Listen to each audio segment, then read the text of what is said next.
What is up, everybody? Welcome to an interesting episode of Nick Does Tech Stuff. If you have watched any of my videos, you may or may not know that I have been a little bit shocked and off spec by some of the computers that I've got and what they do. That is because I have a lot of computers. I have bought many of them over the years, many of them I've kept, and they've survived many moves. If you don't realize, obviously having this many computers, being vintage, and remembering the condition of all of them is very hard. He's the one. What we're gonna do today, because I have so many of these, is bring myself a little bit of space because there's only so much room in a beautiful New York apartment. The other thing we're gonna do, since I was young and dumb and thought I could basically rail a motherboard into the black Compaq 4860 I had,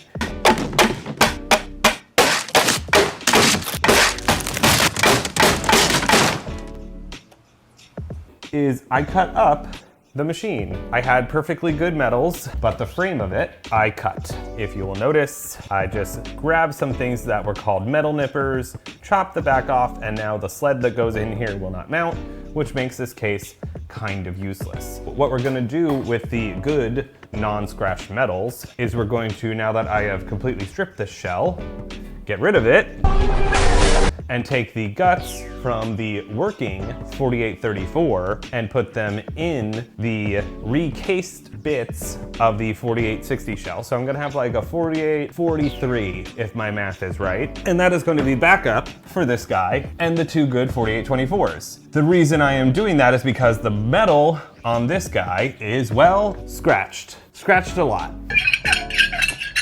If I have good metal, this is my most valued Compaq Presario computer, I should probably make it the best Compaq Presario computer. So we're gonna pop off the metals on here. You're gonna see how easy that actually is. We're gonna go ahead and pop the new case stuff on, and then we're gonna actually see if I can throw a game or two on this. So I'm gonna put Windows XP on this. I'm gonna optimize one of the 4824s, which I'm gonna keep, that I'm gonna put Windows 98 on, so, cause it's a little lower powered and it'll be more appropriate for that, so I can play Windows 98 games on that. And then I think what we'll also do with my 4660 Windows 95, so it is in original shape and you can enjoy it in all its originality and coolness, because I think that'd be great. Also, I might note, I do have a lot of computers. We've got a Compaq 4508 that is an Intel Pentium processor computer, Compaq 4770, another Intel Pentium processor computer, Compaq Presario 5600, third generation Compaq Presario, which is also somehow a Pentium 2 computer, two 4824s, identical twins, both Pentium 2 computers, 4834, yes, you guessed it, a Pentium 2 computer, 4660, another Pentium 2 computer, 5410 Compaq Presario, which is the fourth generation of Compaqs, not a Pentium 2, finally. This is actually an AMD K62, Compaq Presario 5184. I also have a giant HP, woo! This is a 9780. I bought this because it had the blue face on it. I will do a review on this at some point in time. What we are going to do now, obviously, is go ahead and pop the 4880 apart. Then we're gonna go ahead and put the new case metals on it. Luckily, one of them is really easy. You just pop the door off because it's literally just the side door. Pop the ever infamous and very poor to do riser card out of it. On the back of the computer, these are all of the good parts I have stripped off of the empty 4660 shell or 4860 shell. We are sacrificing one to make three. For the Compaq Presario, this little top lid thing comes off. Literally, it's just got these keyed screws, which this one's really super long. Oh, never mind. It's not as long as I thought. That's what she said. And then you just literally slide that back. And then you have easily been able to gain access to the top of the machine.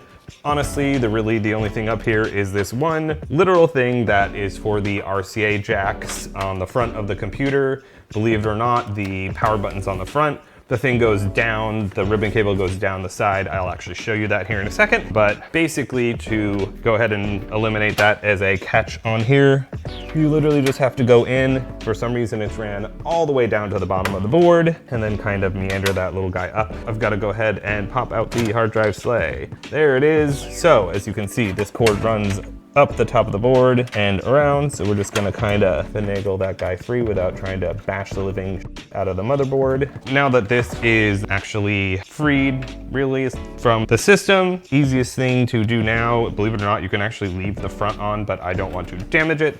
So I'm gonna take the front off. There are 2 screws on the front of the machine. Well, the back of the front. If you're ever trying to, there's a clip here and a clip on the inside. There's clips midway. You need to release, and then you can't forget, and actually it's, I guess, an inevitability, in order to take out the drive, you take out the hard drive bay, because there are literally little snaps under here. And since you physically can't get your fingers under there, you have to now take the CD drive out. And then literally what I'm gonna do is pop open the front door, take the unit, obviously disconnect the IDE and the power, slide, and the audio cable, forgot those exist. Slide our good old fashioned CDRW IDE drive out, and then go ahead and from under here, you can now get to the releases. And luckily, since this has a foot holding up the front, you can take out the plastics. Also, of course, remembering to the front IO panel. And now I can show y'all what I was talking about. The cable for all of the IO on the front actually runs down here, and here you can actually unscrew this. This is actually a 2-piece unit, and you can actually unscrew the front from the back piece of the plane so that you can move this cable if you need to. PS, I have the air on. I don't know why I'm sweating so much. Sorry, if you're into that, great. Kinky. Now, we can finally take off the top piece. So it's held on by a couple of screws. It's held on by one here, one here. There's also one here, here, here, and here. Not here or here, those hold in the power supply, and obviously we do not need to remove the power supply, or at least we don't, in order to perform this procedure, which is great. And as you can tell, you can hear it rattling, it is now loose. You literally slide it backward, take it up, and off it goes. Just in case you couldn't see it before, quite ugly, lots of scarring, especially there. Beautiful Sharpie work, right? We will take the far more beautiful and in way better shape side panel, literally pop it on like so, and then slide it forward into place. And this is really tough because literally it's just doing the same or in the reverse orders. Also, since the top lid on the 4860s plastics were also better, I am going to put this one on because this one has damage in this corner and here. No, those aren't dirt, those are literal weird scuffs. So again, super easy process. You kind of put it on top and slide it on. But before I do that, we have to put the faceplate back on. When you are putting the faceplate back on, you also have to slide this cable into that hole, which obviously isn't very hard.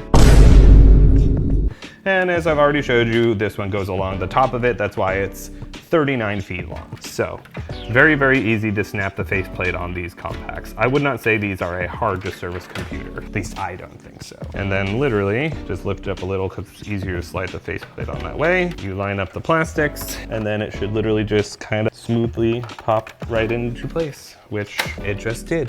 Gonna go ahead and route this little guy back down into its happy home. We'll reroute that in a second, but for right now, we'll put the top back on. The other thing we're gonna do is make sure on IDE drives, interesting thing, SATA is a new connector where you don't have this, but see that cute little jumper right there? That is so you can actually change if this is a slave or a master. Literally has a guide on the top, most of them do, so you can tell slave, master, or cable select, because you had to have, because you could only have 2 drives on a cable, obviously SATA there's only 1 drive per cable per plug. You could have 2 drives, so you had to have one be master, one be slave, or cable select, and the cable select on both you had to have, and it would pick both. You couldn't have 2 slaves, you couldn't have 2 masters, you had to have a master and a slave, or you had to have both on cable select. So this little guy is set to master, which is what I want it to be. I'm actually gonna pop off this cover because, believe it or not, since this is my one that is all the shizness, I'm gonna put a second drive in here. So this is the master, and that's why I wanted to bring up that interesting tidbit about IDE drives with the master and slave.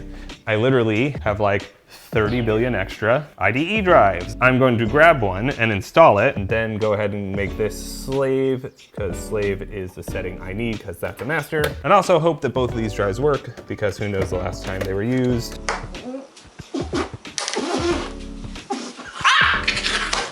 Go ahead and pop this little guy in here, make sure that it can get all the way in. Beautiful. And then put that on. Also, I forgot to mention, the reason I brought the 4834, which is the one in really, really poor condition behind me, missing the door, which is the other one I'm cannibalizing to make a third good unit, is the power supply in this guy actually died before I was gonna do the video. So I had to take the power supply out of my other 4824 in order for it to work. So I had a good working 4880, but now I had no working 4824, which is why I bought the other 4824. Anyways, just wanted to make sure I noted that this is not the original power supply before the machine. It is actually a Compaq branded power supply, whereas the other ones are not. All right, so sorry, it is actually a Compaq labeled power supply. However, you'll notice that although they look very much the same, they are in fact different. They have different part numbers. This is L9814, the one in here is 9735. They're both 165 watt power supplies. However, this is I think I wanted to say somewhere on this, I saw this is a revision 4, which would make sense, it's a later one, whereas this one is a revision 2, but somehow this revision 4 died. I hope someday to find somebody who can repair this, because that would be really great. I'm gonna keep it, so if anybody knows any vintage recappers, power supply repair guys, let me know, because these have power supplies and power supply plugs that are super duper proprietary. And so now that I'm off that, let me go back to routing this, which there's a little channel back behind here so you can go ahead and get it and then take it and re-plug it in back on its home on Whore Island. Why don't you go back to your home on Whore Island? And then I am actually gonna need for this to be a dual IDE cable, because as you can see, this is a single. You literally had to have double ends. Through the quick magic of searching for stuff in my drawers, I think I have, just for the specific reason, a drawer of random stuff which I never thought I'd need, including things like, haha, IDE cable. Hoarding and keeping stuff forever, sometimes it pays off. And finicky, beautiful. All right, put this one back in. I will say the location of the IDE plugs is suboptimal because your hand is stuck up against the top of the power supply. Let's go ahead and pop a screw in the drives just so they don't move for now while I find a second drive. Testing out the button, making sure that works and sticks. And then also let's go ahead and put the screws while I'm remembering it back in the front. Let's go ahead and in the order of things, go ahead and get, let's see, recognize the way they are. IDE drives were also keyed, or the cables, so there was a pin missing, so that was usually blacked out in the cable, and there's usually a little notch. So then you can only put them in one way, making them a little bit more idiot-proof for this idiot. What are you? An idiot sandwich. Powered up, cabled up, upped everything, even have an extra here for whatever else you may be. Then we're gonna go ahead and pop the hard drive caddy back in here, slide it into place, and there we have it. We have one reinstalled and re-sided Compaq Presario 4880, thanks to the parts and sacrifice of my 4660. So we also have a secondary IDE drive in, and we have the better plastics on the top, we have the better plastics on the side, and now we also have the other better drive door, or sorry, access panel. I also realized that I mentioned that this had a network card in it. As you can see, it does not. So we're gonna go ahead and pop one of these slots out and put a network card in there. I don't know if these risers are identical, so keeping in the fact that these computers are old and finicky, I do not want to dance with the beast. Also, for you that don't know at home, the brown slots were called ISA, which was the older PC card format, and obviously the other ones are PCI, which is the parent of the modern version of PCI that we have today. Obviously there's now 4X and 16X.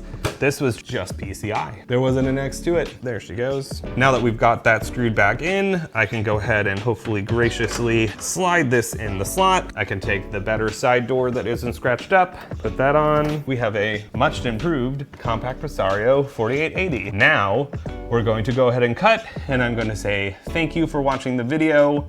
I hope you enjoyed it. I know this is a little bit different, but I'm obviously trying to make sure all my computers work and are the most up to date. I will probably do another video on installing Windows XP on this and then how to update it, because apparently there's an unofficial XP Service Pack 4.